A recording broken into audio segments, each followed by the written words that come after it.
When it was originally built in the 20s, it was pretty much before films were really coming into their own. So it was mostly a live production theater.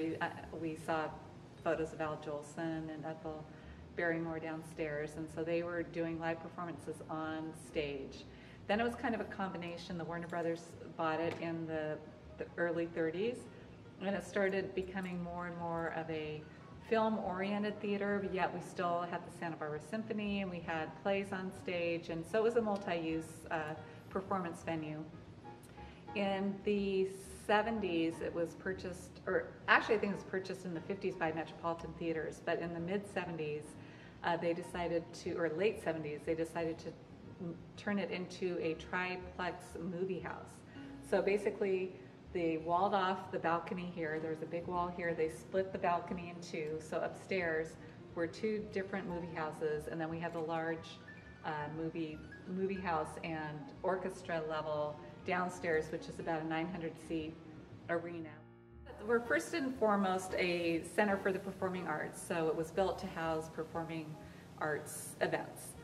However, there's obviously times when the theater is dark, and it's a community access and resource, and we like to make that resource as available to the community as possible.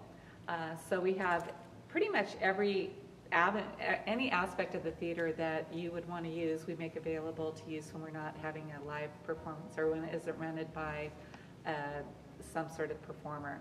We have the Founders Room, which seats probably about 150 people for sit-down dinners, so say like a reception, or we have a lot of rehearsal dinners there. We've had people get married on stage. We've had nonprofit dinners on stage. Within the year, we will be getting a rear digital cinema projection system, and we're really excited about that. Our focus is never going to be a movie house or anything of that nature, but we could do special sort of arts type of movies.